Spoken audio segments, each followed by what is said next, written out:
అందరికీ నమస్కారం. వెన్నెల్లో చందమామ కథలకు స్వాగతం. ఈరోజు కథ సత్యం శంకరమంచి గారు రచించిన అమరావతి కథల నుంచి ఒక రోజు వెళ్ళిపోయింది. మరో రోజు వస్తోంది. వెళ్ళిపోయిన రోజు గురించి ఆలోచిస్తుంటే వచ్చిన రోజు కూడా వెళ్ళిపోతుంది.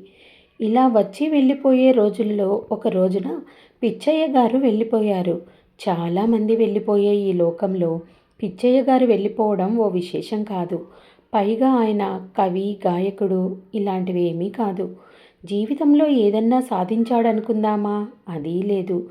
కానీ పరిగెత్తే ప్రవాహం అడుగున తెలియకుండా ఈదుకెళ్ళే చేపపిల్లల, తొనకని సరస్సులో కదలని అలల, ఆయన కాలానికి తెలియకుండా కాలంలో కలిసిపోయి జీవితమంతా గడిపాడు.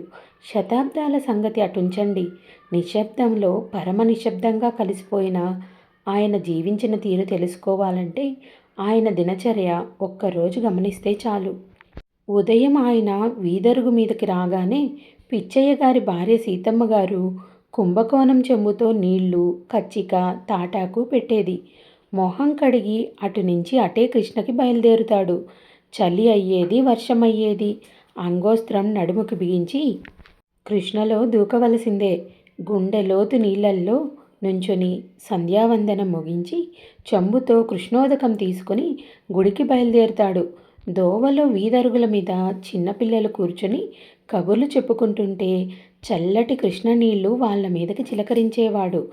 వాళ్ళు చలి చలి అని ముడుచుకుపోతుంటే నవ్వుకుంటూ ముందుకు సాగిపోయేవాడు. రెండో ప్రాకారంలోని గన్నేరు చెట్టు దగ్గరకొచ్చి పూలు కోసుకుంటూ ఇక్కడ నిన్న 2 మొక్కలుండాలే అనుకునేవాడు. ఆయనకి కొమ్మలు, రెమ్మలు, పువ్వులు, మొగ్గలు అన్నీ లెక్కే. పున్నాగ పూలు 4 చెంబులో వేసుకొని మారేడు చెట్ల వైపుకు వచ్చేవాడు. లేత మారేడు దళాలు ఓ గుప్పెడు కోసుకొని 3వ ప్రాకారం మెట్లెక్కేవాడు. పిచ్చయ్య గారొచ్చే సమయానికి అర్చకులు అమరేశ్వరుడికి అభిషేకం చేసి సిద్ధంగా ఉండేవారు. స్వయంగా తెచ్చుకున్న కృష్ణోదకంతో స్వామికి అభిషేకం చేసుకొని పత్రి, పూలు పూజ చేసేవాడు. అదేమి పూజో! పిచ్చయ్య గారి పెదవి కదిలేది కాదు. మంత్రం బయటకి వినిపించేది కాదు. ఆ మౌనస్వామికే తెలియాలి ఆ మౌన పూజ. కిందకి దిగి వచ్చి గంట మ్రోగించి సెలవు తీసుకొని నంది చుట్టూ తిరిగి బాలచాముండేశ్వరిని దర్శించుకొని సాగిలపడేవాడు.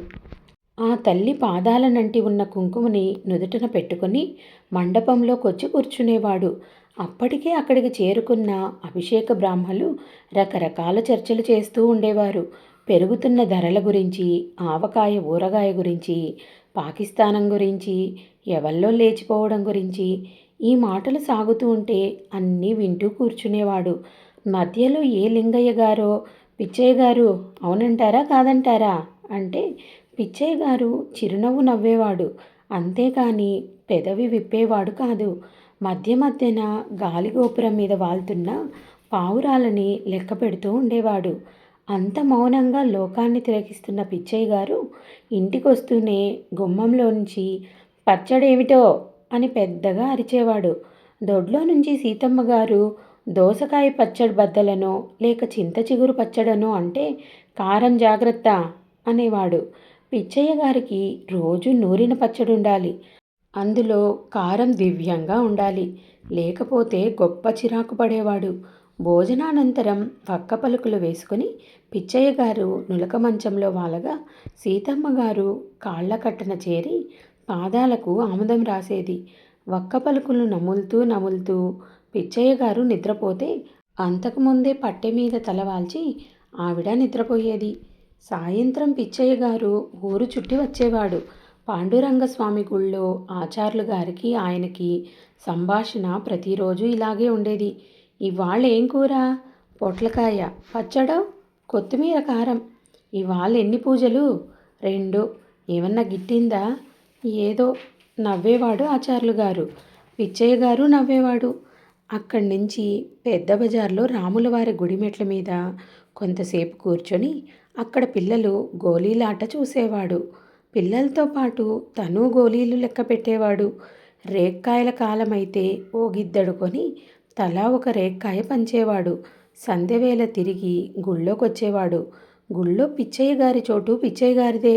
అక్కడ కూర్చుని గోపురంలో రామచిలకల వైపో ఊగుతున్న జమ్మి చెట్టు వైపో చూస్తూ ఉండేవాడు.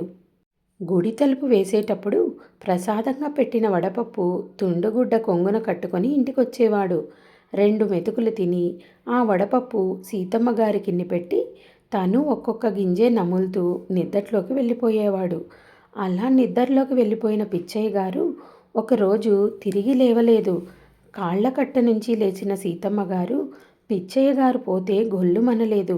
బొట్టు మాత్రం చెరుపుకుని ఇంతకాలం నా ఎదురుగా ఉండేవారు, ఇప్పుడు నాలోనే ఉన్నారు అనుకుంది.